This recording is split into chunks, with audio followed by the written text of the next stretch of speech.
com a técnica do colaborador e juntas a gente faz com que as empresas tenham resultados extraordinários e às vezes são ações pequenas, com baixo investimento.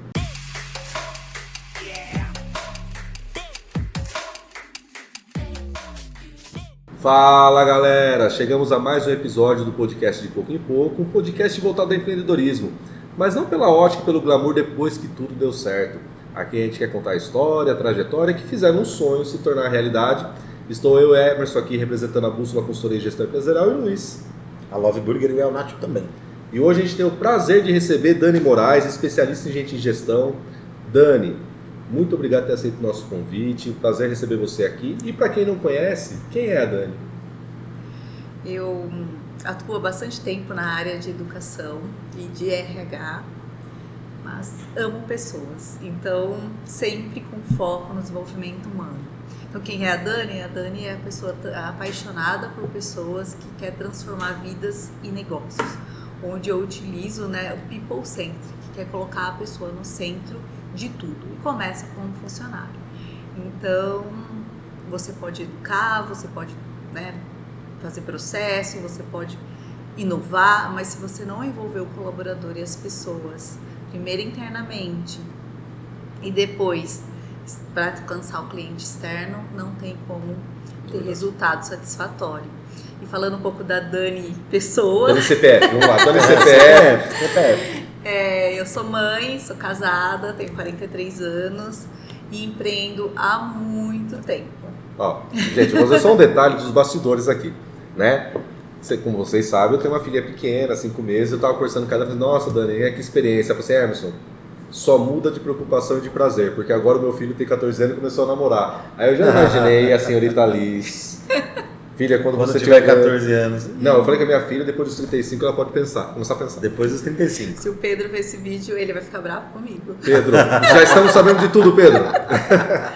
E é muito bom, agora numa fase diferente. Eu falo que é um videogame, Cada época Chefão é uma fase mais difícil, vai ficando uma fase mais difícil. Quando você pensa que desfraudar é o mais difícil, aí vem outra fase mais difícil. E assim é o relacionamento com pessoas, Exatamente. É o mais difícil dentro de uma organização, Você chegar ali numa equipe coesa, de alto desempenho, onde traga o resultado, onde você tem ali o... Tem que desmamar. Tem que dar autonomia. Tem que delegar. Então, é também um crescimento contínuo. Então, ele vai desde o atrair, que é o recrutamento e seleção. No recrutamento e seleção, a gente tem também a parte de demissão, porque faz parte de atrair, porque a pessoa que sai de uma empresa e ela sai bem, não existe demissão humanizada, mas a gente tenta fazer a demissão mais humanizada possível. Se ela sai, se o ciclo dela encerra dentro de uma organização, que a gente chama de turnover positivo, encerra por algum motivo, o ciclo da pessoa tem começo, meio e fim, na empresa também.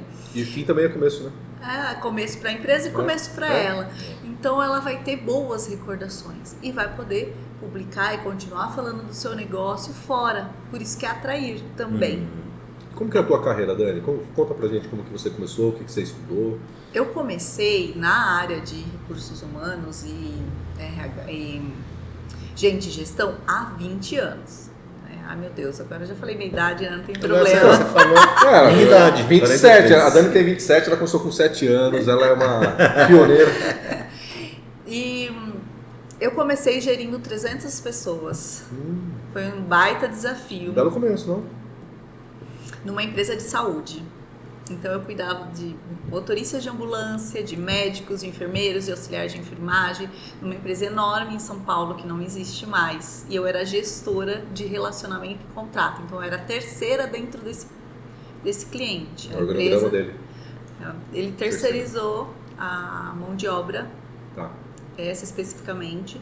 Então a empresa que eu trabalhava fazia todo o recrutamento, seleção, e eu ficava na empresa terceirizada, cuidando dessa equipe, fechando folha na mão, de 300 pessoas, plantão 12 por 36, e sempre visitando as bases e conversando, porque já nessa época eu já me encantava em desenvolver pessoas, não só fechar folha, não só gerir com regras, com normas. Mas nessa época era o antigo DP. Mas eu nunca me considerei DP. Mas era isso, né? Eu falava do Mas departamento muita pessoal. empresa ainda tem DP. Tem. Né? Que é só fechamento de folha, é só essa administração da rotina, né? Tanto que teve uma evolução de DP para recursos humanos, né? Sim.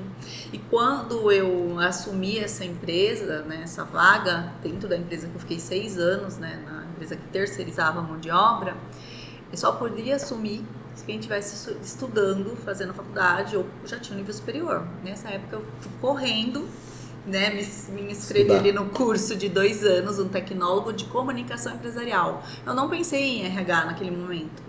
Porque eu não me via como RH. Você já era RH naturalmente, Sem saber. você sempre Mas, foi. olha que engraçado, né? Comunicação empresarial também tem tudo a ver, né? Sim. Acaba Porque puxando uma coisa, né? eu trabalhava com endomarketing, eu visitava as bases das ambulâncias na Sim. Lapa, na Zona Sul, na Zona Oeste, no centro de São Paulo. E lá eu precisava usar a comunicação para engajar essas pessoas. Mas você era daqui, de Jundiaí? Não. Ah, você Eu morava lá. nasci, na verdade, em Bariri. Bariri. Conhecem? Acho que é Rio de Janeiro, não? Não, é São Barueri, Paulo. sim. São Paulo? São Paulo, perto de Jaú, território Ah, dos tá. calçados. Nasci lá. Bariri. Meu pai era empresário, ele tinha uma gráfica, uma cartonagem, e ele prestava muitos serviços aqui para Jundiaí, inclusive para Cerezer. E eu vinha muito para Jundiaí porque a família do meu pai é daqui. Então eu tenho fotos eu comemorando o aniversário de 1 aninho aqui. Então eu cresci em Jundiaí, mas morava nessa cidade. Bariri. Com 16 anos eu fui para São Paulo para estudar e trabalhar, porque a cidade que meus pais, né, moravam, onde eu nasci, tinha 35 mil habitantes. Ou você tinha empresa, ou você era funcionária pública, ou você era professor. E eu já tinha feito magistério, mas eu não queria isso. E olha como é o destino. Hoje eu sou professora universitária, né? Mas não era o momento. Mas me realizo também como educadora. Né? E foi esse o caminho. Chegando em São Paulo, fiz a comunicação empresarial, entrei para essa vaga e depois eu fiz a administração de empresas. Não fui fazer de novo o RH. Mas dentro de ADM você chegou a ver RH. Sim, E aí, mas eu fiz ADM com foco em planejamento de marketing e vendas. Que também, Totalmente diferente. também não foi perdido. Totalmente diferente. Só depois que eu concluí essa outra graduação, eu comecei a ter um olhar diferente para as formações, para aquilo que eu já fazia. Então, na minha turma da faculdade, eu tinha uma colega que trabalhava no CONAR, que é o Congresso de Recursos Humanos. E ela não, levou... a gente pensou em outro CONAR, né? Tá vendo? É? A gente pensou em CONAR que regulamenta as propagandas do Conselho Brasil. de Alta Ah, Regulamentação. porque é da área de vocês, né? CONAR, E aí ela levou toda a sala e nós fomos assistir a palestra da Leila Navarro e do Roberto Chiniachique.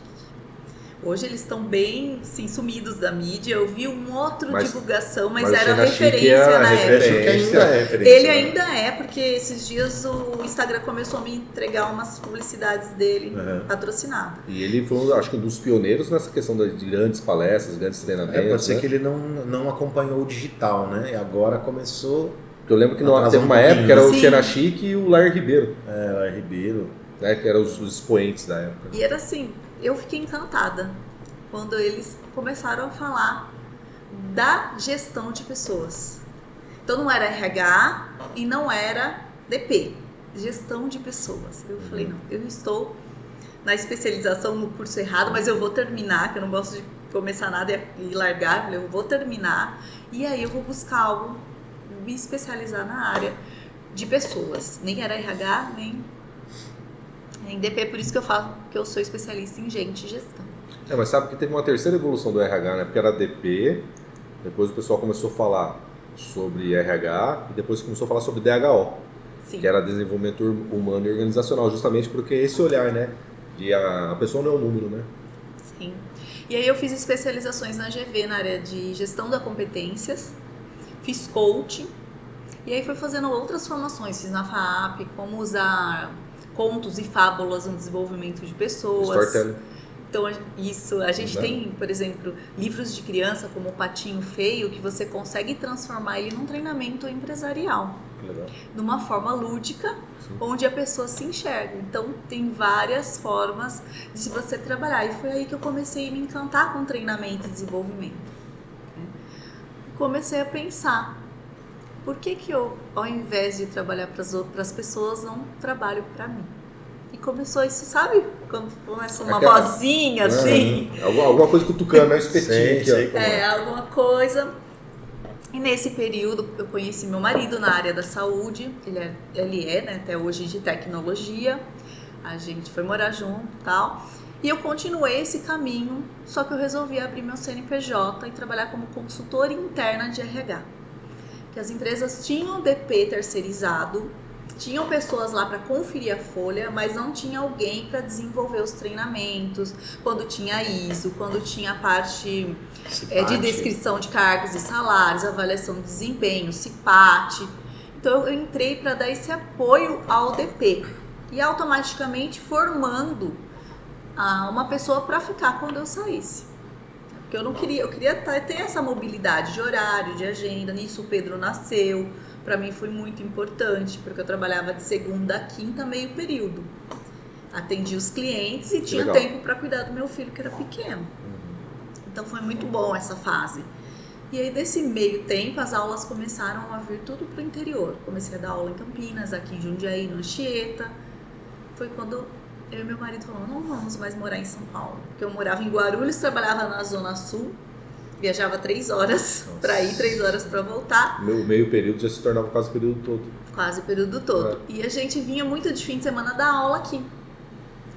Então a gente resolveu investir numa casa aqui em Jundiaí. Mas demoramos 4 anos para vir. A gente ficava, vai ou não vai? Porque lá tem a família dele. Aqui eu tenho a família do meu pai, meus avós estão enterrados aqui. Tenho toda uma bagagem, porque cresci aqui. Mas não tinha, né, mãe, colo de mãe, né, para nos ajudar com uma criança pequena, A né? rede de apoio. A rede de apoio é super. Eu falei, como que eu vou pro interior e continuar com as minhas consultorias em São Paulo e viajando? Nessa época eu estava atendendo uma empresa na área de saúde ocupacional e a dona da empresa não queria rescindir o contrato. Ela falava assim, não, Você não vai eu embora. preciso de você. Porque eu era responsável pelo recrutamento médico e eu estava formando uma pessoa, porque eu acho que quando a gente forma alguém, seja você líder, gestor, você está preparando para você tomar um novo passo, um novo rumo. Quando a gente faz alguém crescer, a gente cresce. Sim. Então, porque, só fazendo gancho, a gente vê muito isso em empresa, Dani. Porque às vezes o gestor não quer formar ninguém. O dono da empresa não quer formar ninguém, né? Só que ele não percebe que é uma âncora nele. Sim. Porque se ele não formar ninguém, quem que fica no lugar dele? E ele não pode virar um diretor, um presidente, ir para outros lugares. Abrir uma segunda, terceira empresa. E muitas vezes é insegurança, imaturidade. Então, eu sempre gostei de formar pessoas, sempre gostei de deixar legados. Então, eu já vinha preparando, porque faziam 4 anos que estava migrando para cá, para Jundiaí, né? Eu não resolvi da noite pro dia. Então, mas aí a casa já estava comprada? Já estava tudo pronto. E a gente vinha já de fim de semana, passar o fim de semana aqui, conhecer os lugares aqui, né? Visitar a minha família, dormir aqui, só que a gente não morava definitivamente. E a Cristiane Antunes, que é a dona da empresa que eu precisava consultoria, ela falava, Dani, não vamos rescindir, você vai voltar de Petróleo. Jundiaí, Dani? Jundiaí? Logo Jundiaí? Não, você vai e volta de fretado. Eu lembro como se fosse hoje. Eu falei assim, não, mas o meu filho já está sofrendo 3 horas no trânsito. Porque ele ia comigo e eu colocava ele numa escola perto e eu voltava. Porque quando ele estava numa escola perto da minha casa, eu não chegava nunca no horário. Não dava pra pegar. Não dava. Então, aí eu falei, não. Aí eu segui o contrato, fiz a rescisão, fiquei 30 dias e preparei a Karen, que é uma pessoa assim, o meu orgulho cada dia que passa, porque hoje ela está no Doutor Consulta, que é uma startup gigantesca, e ela me escreveu um depoimento que me emociona de eu ter preparado, que ela chegou, ela já tinha um conhecimento de RH, mas ela tinha se formado como psicóloga, e ela cresceu ali na empresa e onde foi possível depois ela ir para o Doutor Consulta. Então essa foi a minha história inicial. Junto com essa parte de consultoria de RH, eu sempre gostei de gestão de projetos. Inclusive para o RH eu aplico a metodologia do PMI. E com isso eu abri a empresa não era só de RH, eu tinha uma empresa de consultoria de projetos. Então quem entrava projetos de RH e N projetos. E um case muito bacana, que eu tinha um sócio, que hoje infelizmente ele é falecido, Rosano Tavares. nós atendemos a Boa Vista Serviços quando ela se uniu com a Equifax. E eles solicitaram para nós um mapeamento de processos na área de governança de dados usando a metodologia tanto do DAMA como do PMI na criação desses processos. Então eu falei, deixei alguns filhinhos em São Paulo, né? Também atendemos a Petrobras, fizemos um congresso internacional. Esse congresso internacional, o primeiro foi realizado aqui em Jundiaí, dentro da Universidade de Anchieta. Na época, a gente tinha muito contato com o Norberto Fornari. Então, assim, foi o meu primeiro contato com Anchieta, não morava aqui, nem imaginava. A gente terminou o congresso, foi todo mundo jantar no Wiener, foi quando eu conheci o Wiener. Então tinha uma história com a cidade, né? Não era assim... Final do Wiener, né? Porque não tem mais, não tem mais. E aí foi indo nesse caminho, né? Quando falou, não dá mais. Só que a gente tinha que optar. Os dois vão ficar indo e voltando para São Paulo, ou um vai ficar por aqui. Na época o Pedro tinha 4 anos. E meu marido optou por ele fazer esse caminho de ir todo dia para São Paulo, trabalhar na consultoria dele, dar aula à noite e voltar com um trânsito mais tranquilo. E eu optei por só ficar com as aulas ao sábado a cada 15 dias. Então eu ficava durante a semana em casa com o Pedro, adaptando ele na nova rotina e indo aos finais de semana dar aula na Universidade Cruzeiro do Sul. A gente tem que abnegar de algumas coisas, né, durante o período. Sim. E não parei, continuei na área de consultoria de projetos. Algumas pessoas me chamavam para palestras, eu ia para São Paulo. Só que eu sempre falava, eu quero um emprego aqui na cidade, onde eu possa levar meu filho para a escola, trabalhasse o dia inteiro, pegasse ele na escola e ir para casa. Não quero ficar indo para São Paulo. Não quero também, no dia da palestra, durante a semana, levá-lo, né? E comecei a fazer uns cursos de inglês, outros cursos de RH, até que surgiu a oportunidade de eu ir para a Associação Comercial de Jundiaí, que eles estavam em processo de profissionalização da entidade, né? E eu fui convidada para montar a escola de negócios, entrei lá como coordenadora, e esse ciclo durou 5 anos, né? Encerrou agora em janeiro, foi muito bom, assim, a Emerson a gente se conheceu lá, né? Então só tenho que agradecer. Eu tenho que agradecer, porque um projeto bacana, hiper bem montado, né? Você poder propiciar ali para as empresas e para os comércios a possibilidade ali de sofrer menos, né? Vamos dizer assim. Porque quando você capacita e você se torna uma pessoa melhor, você sofre menos com as pancadas do dia a dia, né? E foi uma honra ter participado. Network, né, Dani? Sim, a importância do network, né? Sim. E aí, nesse processo, eu trouxe para a Associação Comercial, para a Escola de Negócios, todo o meu conhecimento em metodologias de projetos. Então, eu usei o PMI, usei Model Canvas para formar a escola, trouxe toda a experiência que eu tinha com aulas na Cruzeiro, na Anchieta, no IPEP, para realmente trazer um curso com aquela questão mão na massa, igual um MBA, mas de uma forma acessível e rápida para o comércio, para as empresas, para um pequeno empresário. Então foi assim uma experiência incrível e continuei ainda com as aulas em São Paulo, fiz um outro projeto Parece que a gente não gosta de fazer uma coisa só, né? Não. Fiz um outro projeto em Campo Grande, até que aquilo começou a não me satisfazer mais. A gente... É um ciclo se fechando, Sim. né? E foi muito difícil para mim tomar a decisão de sair da associação comercial, mas o presidente, a vice-presidente viram que eu não estava mais realizada e eles me ajudaram com essa saída. Então, assim, eu só tenho que agradecer, porque às vezes a gente não toma uma atitude, alguém toma uma atitude pela gente, né? Exato. Porque viu além. Isso que eu acho bacana no gestor, ele vê além, vê que o funcionário tem potencial, vê que o funcionário pode mais e que por algum motivo, por paixão, por ideologia, por gostar, não consegue sair para dar um passo maior. Não faz aquela entrega, né? E aí eu retomei toda aquela questão da consultoria lá, que eu já vinha trabalhando, mas agora com mais força, que é aquilo, os projetos vinham, mas por indicação. Então você tem um emprego CLT, o que você faz? Eu não preciso caçar, não preciso divulgar, não preciso network, eu tenho um salário que paga minhas contas, estou confortável. Se vier projetos novos, ok. Se vierem as aulas, prospecta, ok. Né? Então, para mim, tava bom. Só que eu comecei a ver que se eu não fizesse alguma coisa fizesse sentido para mim, tanto em relação a valores, em relação a ter flexibilidade de horário, a poder agora o Pedro tá em outra fase de novo, que tá precisando de mais a mãe perto, meu marido também precisando de mais, que ele viaja muito ao trabalho. E aí eu falei, não, chegou o momento de novo de eu ter o foco na consultoria. E nesse momento de ter o foco, nasceu o Instituto, que a gente ainda está em processo de construção, né, do name, da identidade visual. E por que um instituto? Porque são vários produtos. É uma consultoria, é um programa de saúde e bem-estar, é um método exclusivo de mentoria, cursos que eu nomeei de Empower Tree, porque tem um tripé onde trabalha a produtividade sustentável, people-centric e o controle das emoções. Mas aí você vai me perguntar, mas por que tudo isso, né, Dani? Nesse período todo eu passei por um processo de burnout.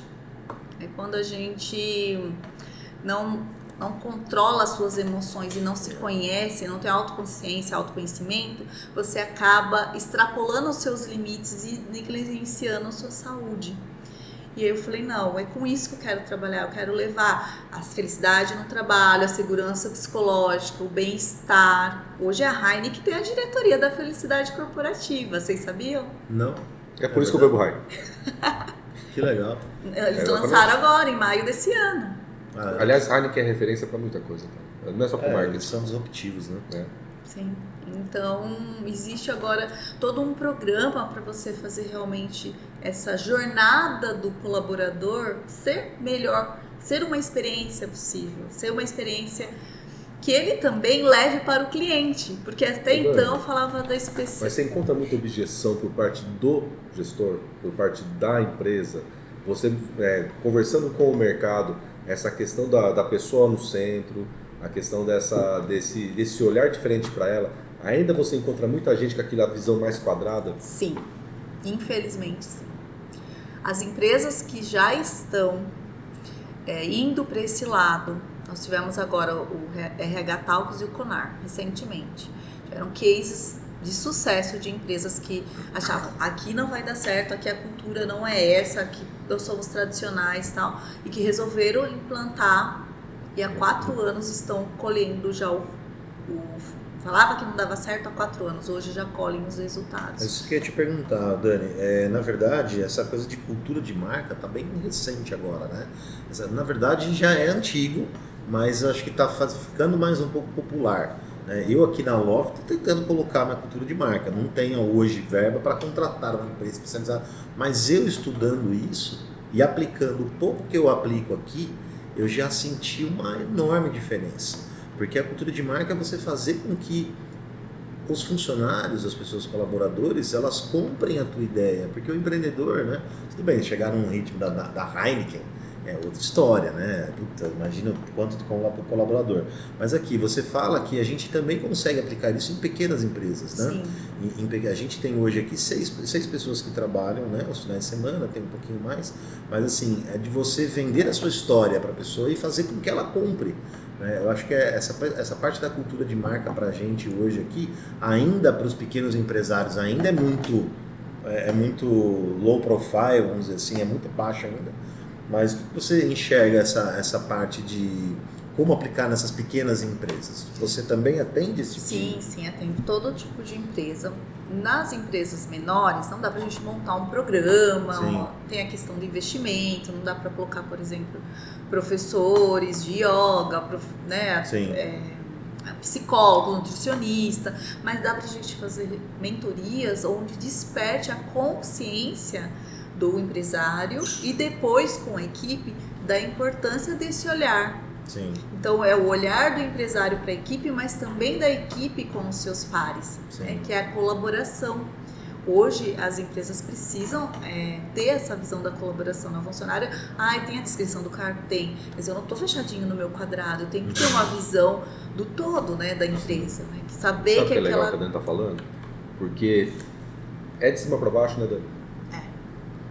As mudanças não vêm de baixo para cima. Sim. Elas vêm de cima para baixo. Então, para você colocar uma cultura de marca, que nem eu chegar a apresentar isso aqui, eu tive que aprender o que é cultura de marca. Eu, como um empresário aqui, eu tive que ir atrás, eu tive que ler, eu tive que pegar livros, eu tive que ver vídeos, o que é cultura de marca? Então, mas olha, conversar com profissionais. Mas veja que diferença. E aí você vende foi de cima buscar. pra baixo, sim. Então você teve o despertar, nesse despertar você foi buscar informação para poder aplicar. E às vezes o trabalho da Dani, me corrija se eu estiver errado, às vezes é quebrar uma consciência antiga, quebrar uma crença, quebrar uma forma de fazer que às vezes deu certo durante um período. É difícil você quebrar algo que já deu certo no passado, mas que não funciona mais. Então talvez o seu primeiro grande desafio é com esse empresário, né? Sim, o desafio maior é porque eles pensam, né, que vai ter um grande investimento de financeiro. Então, pensa que inovar... E retorno rápido, né? Pensa que inovar está relacionado à tecnologia. Então, o primeiro passo que é importante é seus valores estarem alinhados com os valores da sua equipe. Então, a gente chama de contratação baseada em fit cultural. Então, é o primeiro passo. A empresa, ela, às vezes, não sabe nem qual é o valor dela, nem qual é a cultura, né? E não avaliou o clima da empresa.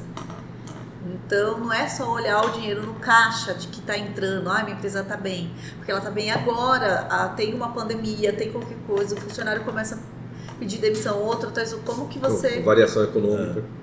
Então, e as equipes hoje, e os profissionais que estão vindo para o mercado, eles não pensam mais como a gente. Meu pai, quando eu era criança, falava assim, você só vai conseguir comprar a sua casa se você financiar. Eu escutava isso, de criança, não sei vocês. O meu filho, ele já falou, mãe, eu não quero ter casa, eu quero pegar meu dinheiro, eu quero investir, eu quero ser empresário, eu quero não ter hora para trabalhar, eu quero trabalhar com aquilo que eu amo e eu quero viver. Por isso que o meu programa chama Viver a Vida Todos os Dias. Porque hoje as pessoas estão sobrevivendo 5 dias e vivendo 2 dias. Até quando isso vai ser sustentável? Outro ponto, eu estou ali naquele ritmo, adoeço, tenho um funcionário preparado para me ocupar com a mesma qualidade, com o mesmo pensamento? Então a gente tem que trabalhar fortemente nas equipes para despertar o workaholic, que a gente fala, né? Não é mais ser... Workaholic, né? Não, é ser workaholic. É a pessoa amar o que ela faz, independente de onde ela tá. Hoje ela tá aqui, ou amanhã ela não tá, mas ela faz aquilo com paixão, qualidade, com felicidade, e isso reflete no atendimento do seu cliente. Então, muito se olhou para o cliente, né? Encantamento do cliente, nós tivemos a Amanda aqui, né?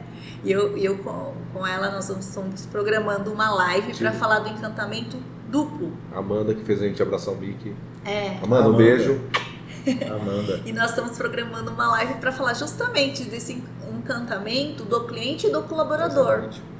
Que é uma parceria que dá muito certo, porque ela vem com a técnica de encantar o cliente, eu venho com a técnica do colaborador e juntas a gente faz com que as empresas tenham resultados extraordinários e às vezes são ações pequenas, com baixo investimento. Mas Dani, tira uma dúvida minha em relação aos principais desafios que você vive.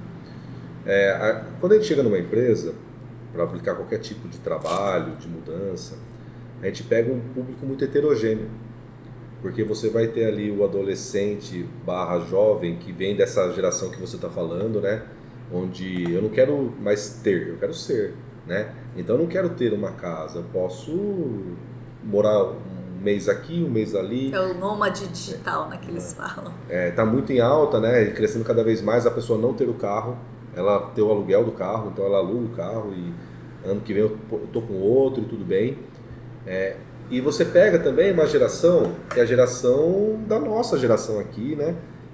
Aquela coisa da carreira, aquela coisa da estabilidade, aquela coisa de crescer passo a passo. Como que é você lidar com vários públicos dentro de um fit? Então, primeiro, nos projetos que eu estou desde janeiro conduzindo, eu trabalho primeiro um diagnóstico de gente de gestão. Então, às vezes eu vou no cliente, o cliente fala, eu tô com problema aqui, problema ali. A visão dele, ele não tá lá no chão de fábrica, ele não tá lá na operação, ele não tá falando com a equipe. E a equipe também muitas vezes não sente a vontade de falar. Então, antes de eu falar qualquer plano de ação, eu faço um diagnóstico, vamos olhar, sou a médica. E aí, nesse diagnóstico, eu vou ali 4 pilares. que é o recrutamento e seleção, um ambiente interno, a liderança e a integração. Então, converso com os funcionários mais novos e os mais antigos, faço pesquisa de clima e a partir desse momento eu monto um laudo e um plano de ação priorizando o que ele deverá fazer primeiro. Às vezes ele precisa construir novamente a sua missão e visão. Porque o que ele fez lá, ele queria ser o melhor produtor de queijo. Hoje ele produz queijo, produz doce de leite. Queijo é um doce. Um doce. Então, assim, estou dando um exemplo. Podia ser. Então, hoje as empresas estão trabalhando com missões que tem mais a ver com encantamento, com paixão, com propósito. Né? E com a ESG, aí, que fala da responsabilidade ambiental, social e governança, vem caminhando junto com essas ações que a minha consultoria, né, e programas e mentoria e cursos online propõem, né, que é realmente ter essa visão. Aí monta o plano de negócio, o plano de ação, né? Aí vamos supor que, não é, ele pensava que ele tinha que fazer políticas primeiro, a parte operacional. E aí você pensava, vou estruturar, vou colocar política, porque daí todo mundo vai saber o que tem que fazer. Aí a política é um pedaço de papel que vai pra gaveta e ninguém olha. É só protocolar. Então aí você vê num diagnóstico que você precisa primeiro curar algumas feridas dentro da empresa por causa de líderes anteriores, líderes tóxicos ou abusivos. Então você tem que fazer um trabalho... Ausência de liderança. Ausência de liderança. Então aí você começa a verificar, ou se não, é falta de responsabilidade, ou é um ambiente interno, né? Um clima não é muito bom, então entre as pessoas mesmo, entre os pares, não estou falando nem entre a liderança. Então você começa a avaliar e aí você fala, não, o papel é a última coisa, nós temos que trabalhar a cultura, que é a cultura sendo fortalecida, ela sendo redesenhada para o momento atual da empresa, naturalmente a política vai ser construída por eles. E quando é construída por eles, é mais fácil de acontecer. E existe nessa tua experiência também o viés, o contrário, né? Que é, de repente, algum colaborador não se sentir à vontade nessa nova política. Eu acho que daí é um papel da gente revitalizar a equipe também, né? Porque o recrutamento e seleção. Eu falo que é fácil contratar é portador de notícia boa, o difícil é desligar. Sim.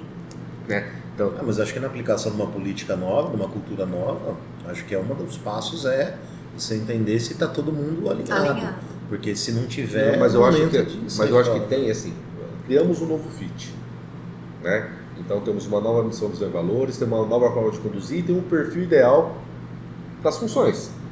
E aí quando você vai aplicar algum teste comportamental no colaborador, você pode ver que não tem nada a ver com o fit que a gente espera, né? E é uma decisão, se eu insisto, treino, capacito, ou se eu faço uma mudança um pouco mais rápida. Então tem esse tipo de desafio também? Tem esse desafio. E claro, quando a gente fala a pessoa não está mais se enquadrando, tem também um desafio financeiro, porque exatamente, dependendo do tempo que ela está na casa, você tem que avaliar os custos, né, desse desligamento. Né? Mas eu sempre parto do propósito que o desligamento é o último caso. Eu acho que todo mundo trabalhando bem os seus talentos, né, que é o que vocês falaram no episódio anterior, né? É você trabalhar o talento, colocar a pessoa certa no lugar certo, né, você consegue ter melhores resultados. O que acontece muitas vezes é que a pessoa não se encaixa mais e ela pede para sair. Sim. Que é o turnover positivo. É quando o ciclo daquela pessoa encerra e não tem problema, encerrou. Dani, a gente vai trocar muita figurinha, viu, Dani? Porque o que eu vejo é que tem muito colaborador que tem esse cenário, ele não se encaixa mais, só que como ele está 5, 6 anos lá, 10 anos lá, ele também não quer pedir para sair. Porque ele acha que ele vai ter um prejuízo muito grande, porque ele acha que às vezes está velho para sair, que ele não vai se recolocar. Então fica naquela posição intermediária que eu nem sirvo para o momento atual, mas eu também não quero sair porque eu vou ter um prejuízo financeiro se eu vou pedir a conta. Então como lidar com esse tipo de situação onde a pessoa não se encaixa, mas também ela não pede para sair?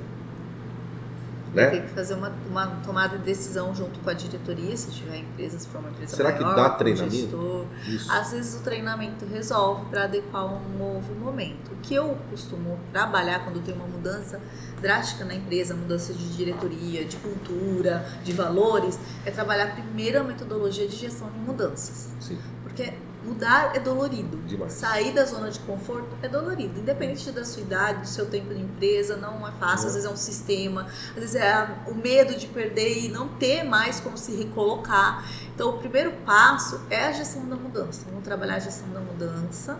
E, paralelo a isso, todos os projetos, eu tenho um trabalho que eu chamo de endomarketing, que é a parte da cultura, que vai permeando, norteando todo o projeto, desde o começo até o fim. Então eu envolvo a liderança já no start do projeto, porque o papel da liderança é importante nisso, no sucesso do projeto.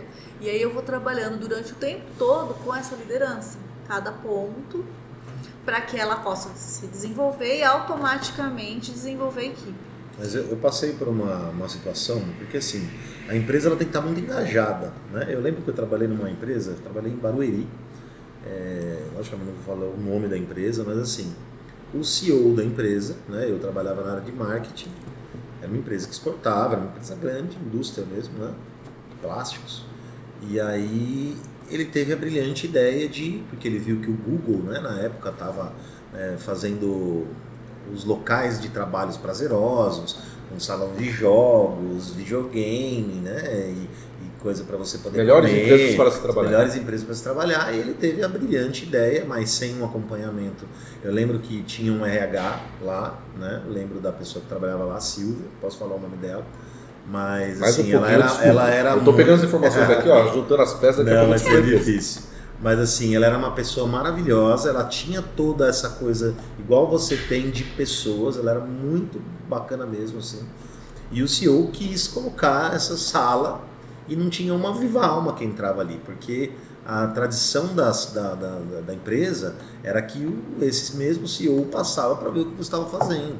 Então, assim, não adianta nada uma empresa... Às vezes você faz esse baita trabalho de recolocação, faz uma estrutura, pega os líderes, e aí o cara que está lá na cabeça é o pior de todos, né? Mas mais do que tem isso... que começar de cima para baixo. Mas mais do que isso, porque... É assim, eu sou consultor de negócio, né, Dani? Só que eu entro muito mais pelo canal comercial, né? Como a minha expertise maior é vendas. Então o cara me chama assim, viu? Quero faturar mais, preciso vender mais. É uma dor que todo mundo dói. Todo mundo tem, né? Só que quando você vai olhar, não é que ele precisa vender mais. Ele está trabalhando errado, né? E não é só em vendas. É na produção, é na logística.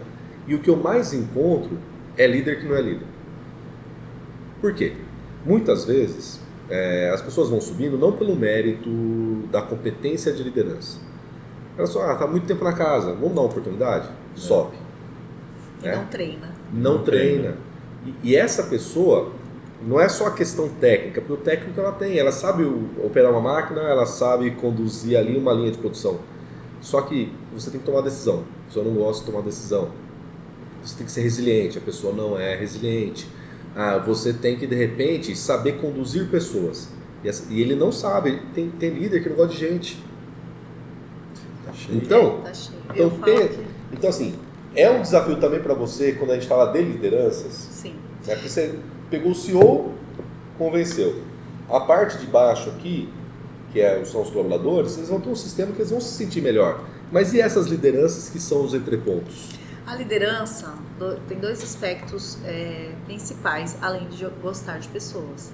Ela tem que ter habilidades de servir o seu time e desenvolver o seu time. Esses são os dois principais. Sim. Servir e desenvolver.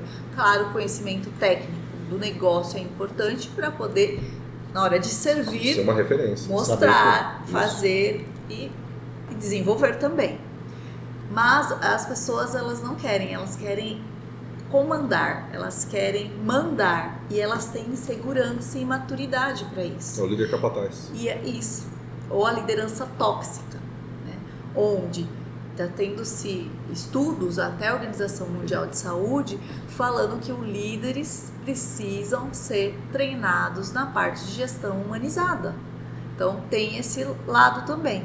Então às vezes não é porque ele não sabe como conduzir o time, mas é porque faltou treinamento para esse líder. De como eu vou conduzir, porque nem todo mundo numa equipe vai ter um perfil igual ao seu. Mas, Dani, eu acho que é como você falar. Às vezes essa pessoa é igual em casa, né? Eu falo assim: você teve uma mãe que te bateu, aí você tem um filho, aí você vai bater no seu filho. Então, quer dizer, pode ser que esse líder teve um líder que também era capataz. E aí é só passando de ciclo em ciclo, né?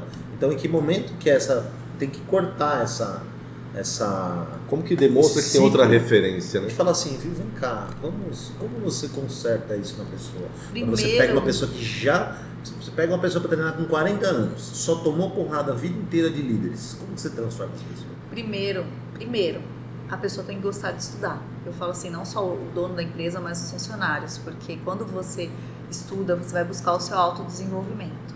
Então, a partir desse momento, ela vai poder entender por que aquela situação é tão ruim e me incomoda. Por que eu reagi dessa forma, que é a autoconsciência? E aí ela vai falar, não, preciso, isso também está me fazendo mal. Então, quando a pessoa ela não sabe nem quem ela é, ela não consegue perceber o mal que ela está fazendo para o outro.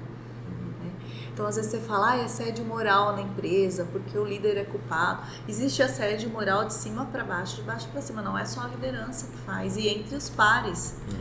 Mas é muitas vezes por falta de conhecimento. A internet veio, não tinha rede social. Hoje tem líder que fica vendo o que o funcionário faz no fim de semana e na segunda-feira questiona. Entendeu? Então, assim, tudo precisa ser inovado. Antes tinha empresas que não permitiam contratar pessoas com tatuagem. Eu vivi essa época. Meu pai até falava, não faça tatuagem, você não vai arrumar emprego. Hoje eu tenho 2. Então estamos todos aqui. E amo a minha tatuagem, quero fazer mais. Então assim, mudou muito. Então como que você emprega se você não quer mudar? Como você tem equipes coesas, trabalhando para o mesmo propósito, trabalhando com valores. Então tem que fazer o treinamento no líder. E aí você entra nas crenças limitantes. Então você trabalha um pouco com isso quando fala de vendas, né? Usa um pouco de PNL. Hoje tem a constelação sistêmica organizacional, que você trabalha o relacionamento pai e mãe, para você melhorar também alguns aspectos da sua gestão. Então é uma formação integrada, né? Onde você fala, nossa, como que eu vou ser produtivo e ao mesmo tempo cuidar da minha saúde? Que é isso que os antigos pensam. Não, mas produtivo, eu tenho que trabalhar 14 horas por dia. Produtividade estava ligada a números, né? Tem também aquela frase lá, enquanto os outros dormem, eu levanto e faço negócio. Isso já caiu por terra. Trabalha enquanto os outros dormem. Hoje não tem mais isso. Trabalha enquanto os outros dormem, você vai ficar doente e não vai trabalhar mais. Né? Eu visto a camisa da empresa. Ok, veste a camisa da empresa, mas à noite chega em casa e coloca o seu pijama. Claro. Então, já está vindo essa nova geração com esse pensamento e as empresas precisam pensar que existe sim a produtividade sustentável, que é quando eu mantenho a minha capacidade de trabalho, as minhas entregas, os meus resultados. Sem resultado não sobrevive, a empresa não tem como pagar salário, né? Paga boleto. Mas sem prejudicar a minha saúde e os relacionamentos. Porque quando eu fico doente, eu também fico uma pessoa chata dentro e fora da empresa. Né? Então é essa a visão. E manter a capacidade de trabalho não significa trabalhar 8 horas por dia. Dependendo de alguns casos, você consegue medir por produtividade. Sim. Você fez entregas. por entregas.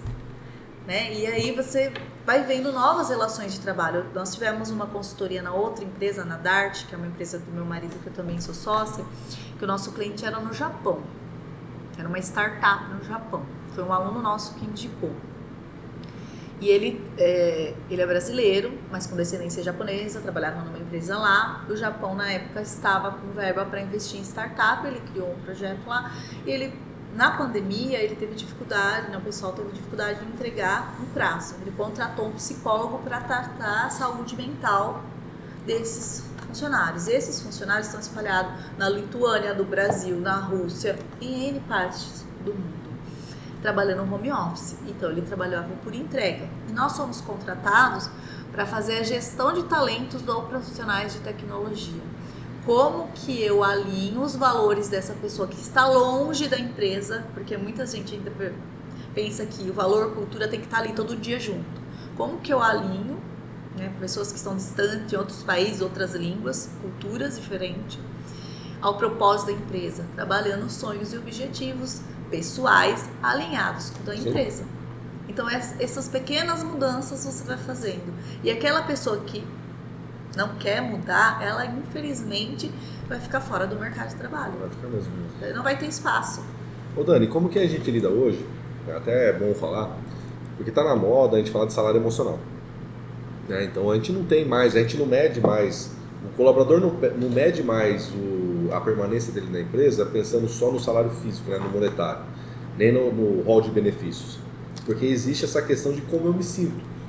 Tem essa questão daquilo que eu levo para casa da onde eu trabalho. Né? Então se o ambiente é bom, se uma empresa é boa, se é um ambiente favorável para a minha mente, a tendência é eu ficar com ela.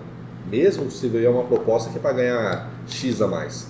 Então, como lidar com essa questão do emocional, que também acaba sendo o salário?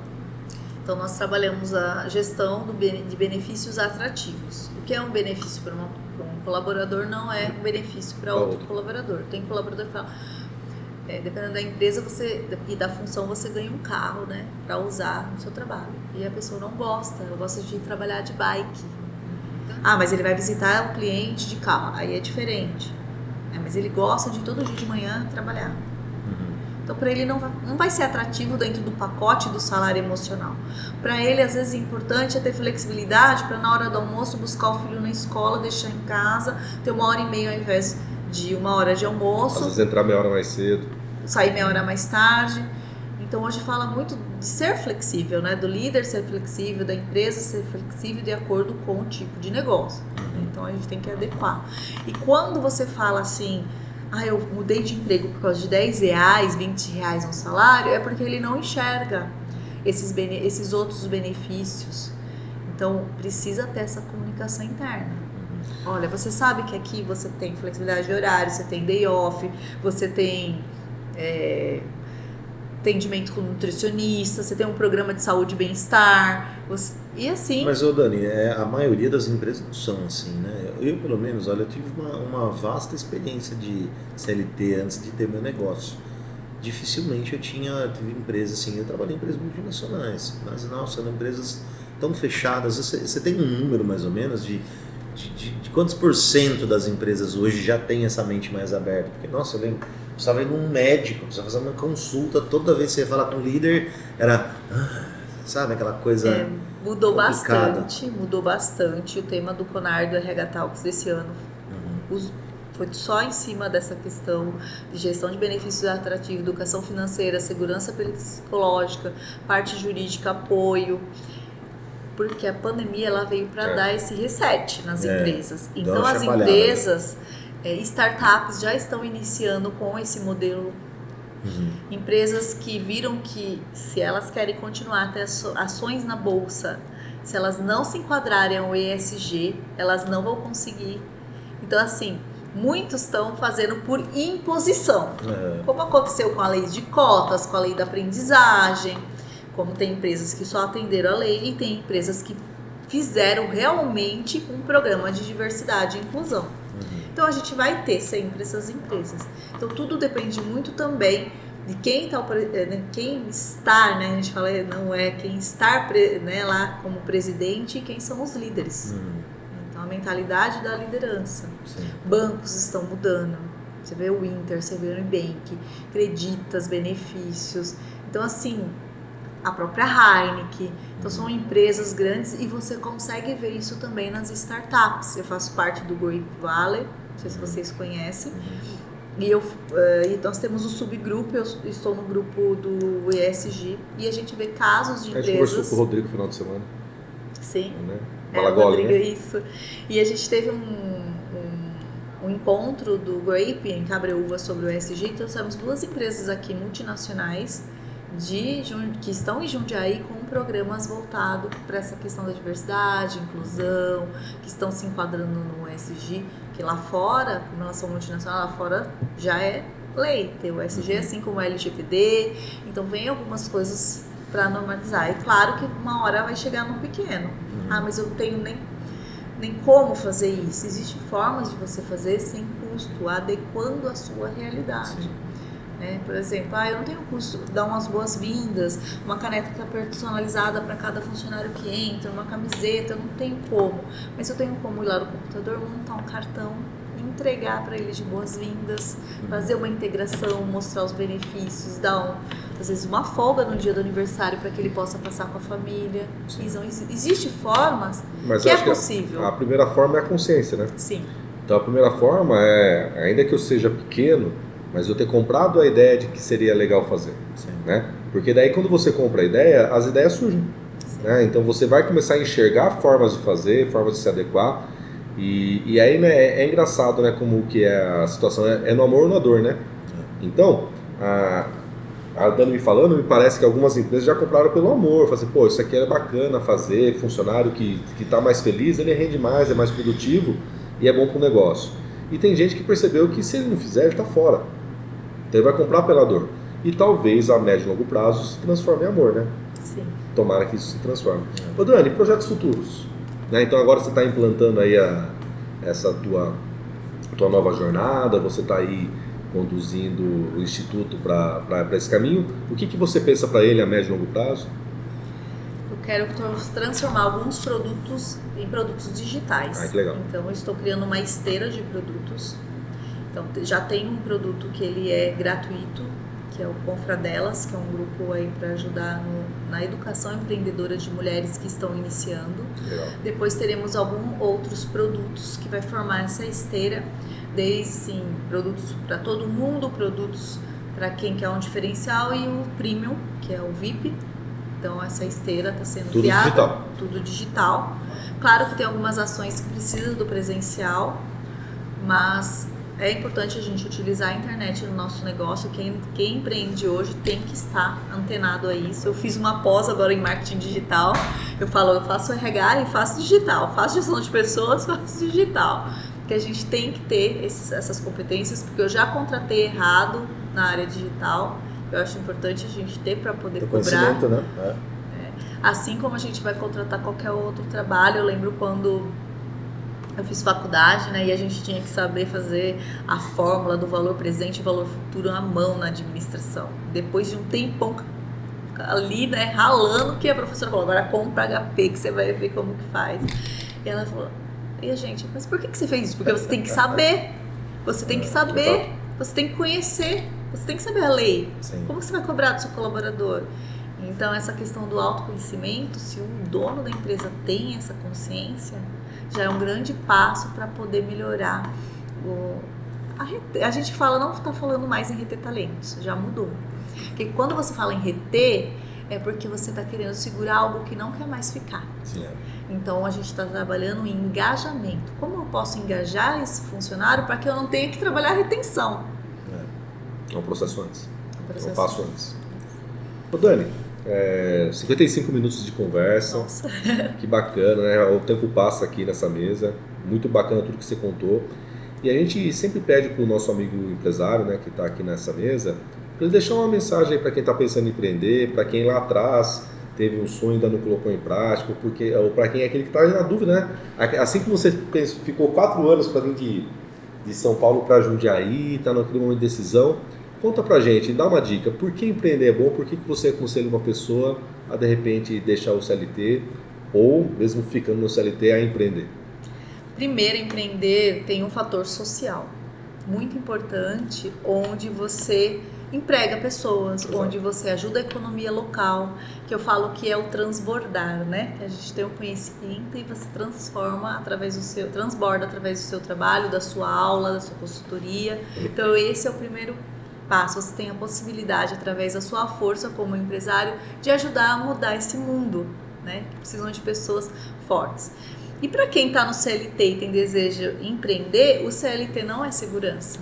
De nada. De nada. Então, às vezes, eu vou continuar no CLT porque é seguro e tal. Não é seguro. Hoje em dia não é mais seguro. Antes você ficava numa empresa 30, 40 anos. Até se aposentar. Entrava lá office boy, nem boy interno, né, que levava as pastinhas de um andar pro outro e só saía de lá com a aposentadoria, não existe. Então, você pode ser também um intraempreendedor.